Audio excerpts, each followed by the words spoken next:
Welcome to Turning Hard Times to Good Times. I'm your host, Jay Taylor, and I'm talking to you from New York City. This is the 8th day of June 2021. Before I talk more about today's show, I do like to remind you I'm the author of a newsletter called Jay Taylor's Gold, Energy, and Tech Stocks, and you can sign up for that by going to miningstocks.com. We also like to pitch Chen Lin's work as well. What is Chen buying? What is Chen selling? You go to chenpicks.com. And Michael Oliver, who's with us today, we like to also tell you to go to olivermsa.com to sign up for his great work. And we do want to thank all of you for listening to the show, making it one of the more popular shows in the Voice America Business Channel. And we also like to encourage you to send along whatever thoughts you have about this show, good, bad, or indifferent. We hope they're not indifferent, but send along whatever your thoughts are. We'd like to hear from you. We do want to thank our sponsors for making this show available this week: Novo Resources, Sitka Gold Corp., El Oro Resources, Irving Resources, Hannon Metals, Firefox Gold, Lion One Metals, and SK Mining Corp. I've titled today's show, Will Basel III Regulation Lead to Honest Gold Price Discovery? Alistair McLeod, Michael Oliver, and Dr. Quinton Henning return as guests this week. Powerful bullion banks based in Europe, Canada, and the U.S. have many times over the years smashed down the price of gold when it has climbed its way to key levels. For example, this morning when gold rose above 1900, at about 8:40 in New York time, there was a massive smackdown. In a matter of minutes, took it down from 1902 to 1891 in the cash markets. Then, when gold started to climb back up, there was another $10 takedown, lasted about 10 or 15 minutes. Essentially, what these bullion banks have been doing when the price of gold starts to run meaningfully higher is hit the market with essentially fake sales of gold to scare bulls away from buying the long side of the markets. The presence of these big banks is so large that they can dramatically manipulate the psychology of investors in the short term, and most importantly, retain confidence in the dollar. If gold starts to really run and get out of control, obviously there's doubts that are created about the dollar. Well, all of this, according to Alistair McLeod, may be coming to an end thanks to Basel III, this regulation from the Bank for International Settlement that is being imposed now on major bullion banks. It has to do with with what is allowed to be considered assets and what isn't in terms of the reserve requirements of these institutions. It was Basel 1, 2, and 3 was created after the banking crisis of 2008, and Alistair will be with us during the second half of today's show to help us understand the mechanics of Basel III and the new regulations. And, well, there's some thoughts. Alistair is certainly one of them. There's other people out there that think that it could be dramatically bullish for gold, but we shall see. We'll explore those ideas with Alistair in the second half of today's show. After our first commercial break, Quinton Henning will be joining me. He's going to give us some update on some good news that Novo put out today. Novo reported some very nice, encouraging results about production. There'll still be more news coming out in terms of cost and all that, but some very good improvements that were registered in the month of May that Quinton Henning will be with us to talk about that, and also the future plans, exploration plans throughout this year of Novo Resources in Australia. But right now, I'm happy to tell you that Michael Oliver is with me again to give us his latest thoughts on the markets and what that might mean to all of us listening to him. Thanks for joining me, Michael. Hi, Jay. Good to be back. Always good to have you every other week. Sure would be good to have you every week, but hey, listen, we're not paying you a lot of money to come on, so we do hope some people out there will listen to what you have to say and sign up for your service, though.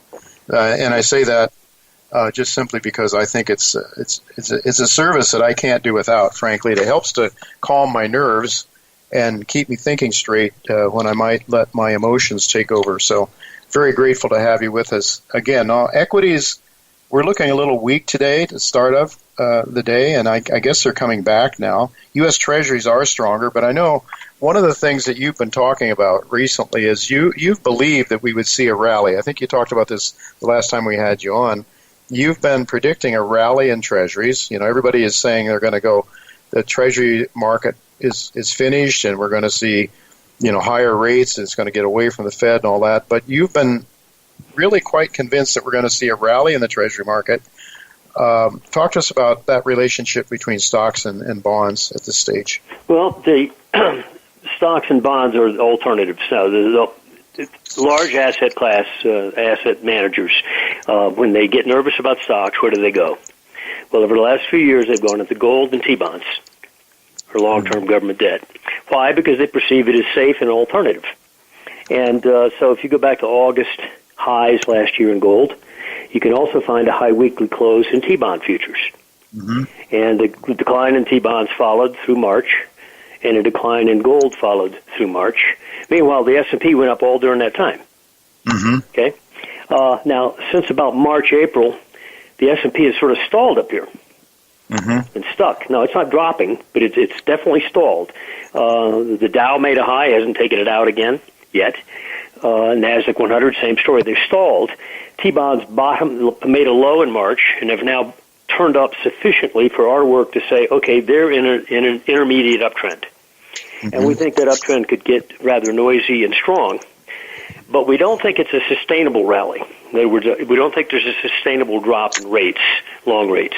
We think it is a function primarily of nervous, justifiably nervous investors and especially large asset managers who are looking at the stock market. They're seeing the monetary inflation. They see a vertical stock market for a dozen years. Mm-hmm. They know what helped cause it, largely central bank actions, monetary policies. And they look at commodities, and they look at gold, and they say, I got to get out of this. They got to lighten up their stock position. No, they don't rush it. They don't liquidate their stock positions. They can't. They're in competition with other asset managers. They have to maintain a position, but they can shift parts of it. And they go into T-bonds and they go into gold when they get nervous. And I think that's what's going on now. Gold has come up massively off of its March low.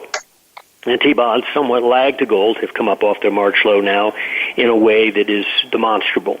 Now, what does it mean for stocks? I think it means, forgetting our analysis of stocks themselves, which we think is a pending top, these two markets, the alternative, the rise in the alternatives again, says to us that there is an asset class preference shift again underway where money is moving into the safer categories, which means there's doubt about the stock market. Now, when we measure the stock market, we know that the leadership is in the NASDAQ 100, which is front-end loaded with about 5 stocks. They constitute about 50% of its weighting, and those symbols are, Microsoft, Apple, Amazon, Google, and so forth. And so the overall stock market has been narrowly weighted by the performance of those stocks, which last summer went vertical. But that move has run out of gas, and you can see it. It's evident on our spread work when we measure the leadership versus, let's say, the S&P 500. We see a downturn in the performance of the leadership. Well, the S&P has continued up. They haven't. And that's evidence, I think, that the leadership is now wandering, is probably broken. Now, we're monitoring the NASDAQ 100 and 3 of the big symbols, Microsoft, Amazon, and Apple. And we're also monitoring the S&P. Our assessment is this. We're probably in a topping pattern. Some of these may have seen their highs already. The S&P might not have, but we don't think there's much more to go if there's any more, another % or so. And we think that by early next quarter, it will become fairly evident that the market's headed back down again. And again, a lot of gold people will say, oh my goodness, that means the gold market's going to get hit. No. The gold market got whacked, and the gold miners, everything got whacked last March because we had a collapse. We had a crash. 35% drop in 3 weeks. It's like 1929, 1987. We do not expect a stock market crash. We think if we're going to enter a bear market in stocks, we're going to enter it in a layered arm wrestling manner, much like go back and look at the 2000 top, look at the way it topped and went down. Go back and look at the 2007 top, the way it went down. They didn't crash. They went down in a way that deceived people, yet went down. And so if there is no panic in the stock market, and we don't think there will be, this is not going to disturb the uptrend in gold and gold miners. So that issue, I think, is off the table. We're not that correlation that people seem to want to make between March of last year and going forward is not a good correlation. But anyway, I think if I were in the gold market right now, I think my prime focus would be on the S&P 500 and the NASDAQ 100. Because if they top, one issue is going to not be debated anymore, and that's very popular to debate it. Will the Fed taper? Mm-hmm. And yeah. The stock market has not been a negative for them since last summer. Clearly, it's been straight up. So they've not had to deal with that psychological issue of consumer sentiment, lack of spending, etc. But if that stock market starts to wobble, and you get 10 or 20% off the high, even if it's not fearful, but it's obvious, then you're going to have a negative psychological effect on the spending sentiment of the public, a sense of job security, etc.